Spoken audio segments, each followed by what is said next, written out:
Assalamualaikum warahmatullahi wabarakatuh. Alhamdulillah wassalatu wassalamu ala rasulillah wa ba'du. Pertama, semoga kita semua diridhoi dan dirahmati oleh Allah Subhanahu wa taala. Kemudian kita akan langsung memulai. Ini miniasi dari praktek kita menunaikan umrah. Saya akan memulai bahwa kita sudah selesai miqat. Baik ya, sudah selesai, sudah tuntas, dan kita akan sekarang mulai masuk ke Masjid Al-Haram. Saya posisikan pelan-pelan Bapak Ibu sekalian bahwa ini hotelnya.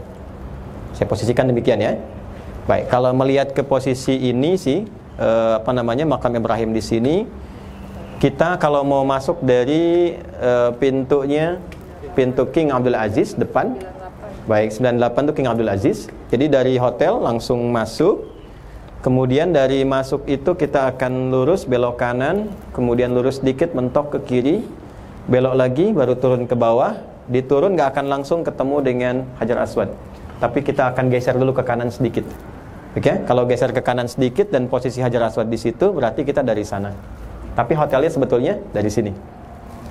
Secara singkat keluar dari hotel, kemudian masuk ke masjid. Saya gambarkan bahwa ini area masjid. Saya akan masuk, maka doa yang dibimbing oleh Nabi diriwayatkan dari Umar bin Khattab radhiyallahu taala anhu, kita masuk dengan kaki kanan kan, dengan mengucapkan Allahumma ftahli abwaaba rahmatik. Nah, dari hotel, insyaallah kami akan susun barisan yang akan dirapikan lagi sebelum masuk masjid. Nanti kita masuknya beruntun berdasarkan barisan itu.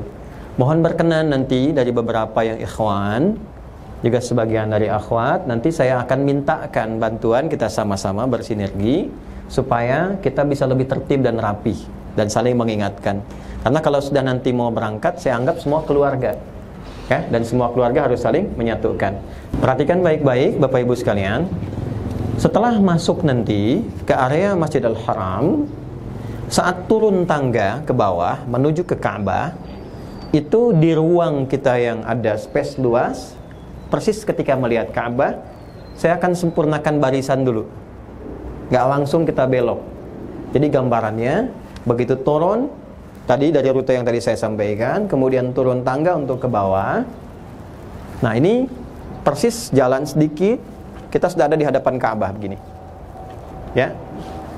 Itu kita akan berkumpul dulu, rapikan, tapi saya mohon dengan cepat ya, karena jedanya singkat sekali. Eranya masih Covid. Askarnya biasanya dalam bentuk yang askar syar'i itu ya, yang lewat-lewat itu agak cepat mengingatkan, jangan lama-lama, cepat jalan gitu ya. Itu nggak usah didebat. Ya, nggak usah didebat. Iya sebentar, sibuk melulu atau nggak usah. Udah, kan ini udah latihan kita menahan diri ya.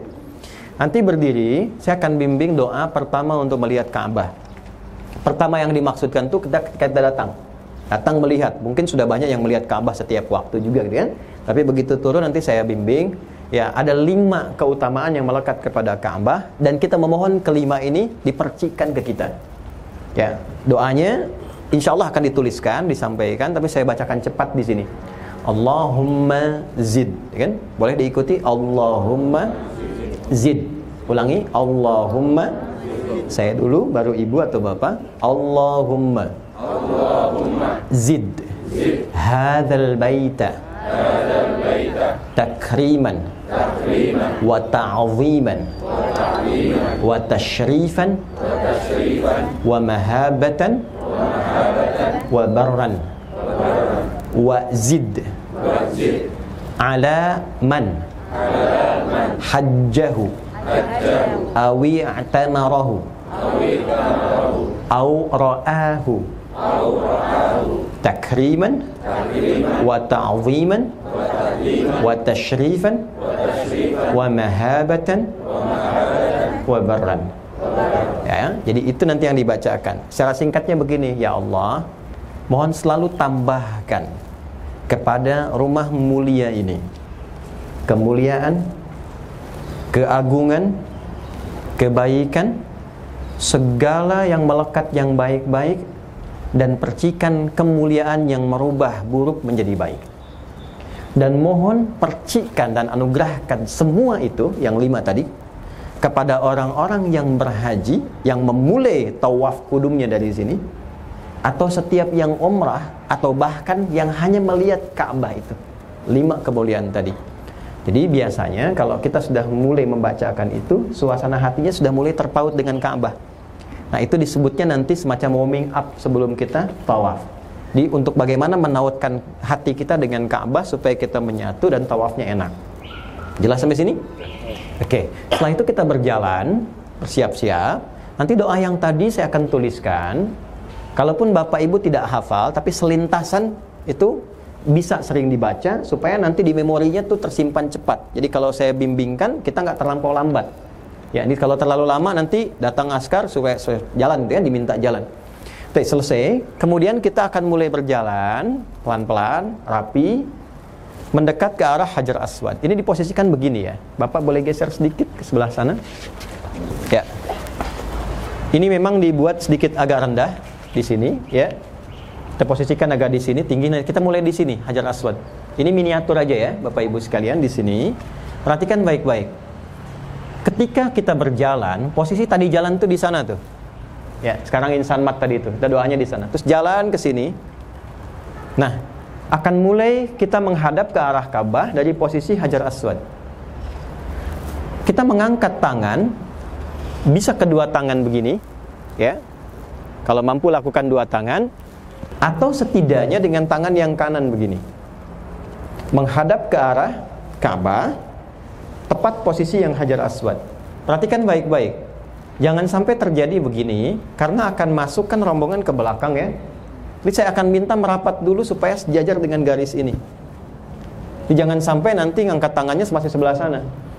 Ya, pastikan sejajar begini. Jadi nanti akan membentuk barisannya semacam barisan yang ke belakang seperti ini. Ya. Ya, agak ke samping ke sana ya. Kalau saya ke sana ke belakang, ke samping ke sana. Jadi kalau nanti saya sudah angkat tangan, yang sejajar angkat tangan. Kalau nggak kelihatan ini, 2 patokannya. 1, ada askar tentara pakai baju coklat, pakai topi gelantungan di tali. Itu posisinya. Yang kedua, lihat ke arah berlawanan sana, lampu hijau. Ya, itu ada lampu tuh, pas tuh kan sejajar. Ya, lihat ke arah kanan, lampu hijau. Itu, lihat ke sini ada askar gelantungan begini. Berarti itu Hajar Aswad. Dipastikan posisi Anda, kalaupun saya mengangkat tangan, jangan lihat tangan saya. Lihat posisi udah sejajar belum? Jelas ya? Jadi jangan sampai gini, saya angkat, belakang angkat semua, gitu ya. Nah, yang angkat tuh berarti udah pas di sini. Ya kan? Bismillah ya Allahu Akbar, gitu kan? Daya, subhanallah, alhamdulillah. Jelas? Paham sampai sini? Baik, sebentar. Hajar Aswad. Hajar artinya apa? Ya, hajar artinya apa? Batu. Aswad hitam. Jadi Hajar Aswad batu hitam. Ini mahal sekali ilmunya. Fokus baik-baik. Saya mau tanya, Hajar Aswad itu batunya emang hitam? Tidak. Asalnya apa? Putih. Seputih susu. Kenapa menghitam? Dosa siapa? Manusia. Bapak Ibu manusia bukan? Berarti mungkin karena dosa kita kan? Artinya apa?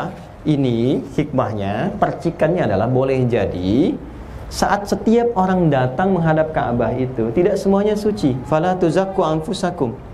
Boleh jadi kita datang membawa sesuatu yang kotor.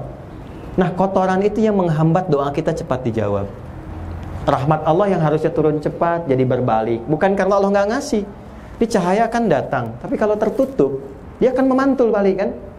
Disitulah tempatnya ketika mulai melihat Ka'bah dan mengucapkan tadi 5 permintaan. Feedbacknya ke dalam diri kita adalah yang diajarkan para ulama, rasakan kita bawa dosa apa yang menjadikan batu itu semakin menghitam. Jadi sebelum kita berputar dan memohon sesuatu, sunnahnya tuh kita istighfar, ingat dosa gitu. Jangan-jangan sebelum tobat nih banyak dosa. Itulah hikmahnya kenapa setelah sholat kita istighfar, dan kenapa saat akan memulai kita untuk tawaf, kita mengingat dosa dulu. Mungkin kita atau ada di antara kita atau siapapun itu saham terbesar menjadikan batu putih itu menjadi hitam. Jelas ya? Dan istighfar kalau dilakukan dengan benar, dia akan mengikis sekat-sekat yang menghambat doa terjawab itu, sehingga sebelum berputar dan memohon itu sekatnya udah hilang. Itu maksudnya. Ini yang menjadikan seseorang itu ketika melihat Ka'bah bisa menangis. Ya bukan sekedar haru, tapi ada fitrah yang menggerakkan hatinya. Nah, ketika fitrah itu muncul, arahkan yang pertama kali untuk menggugurkan dosa. Jelas ya? Maka sebelum memulai, rasakan suasana itu dulu.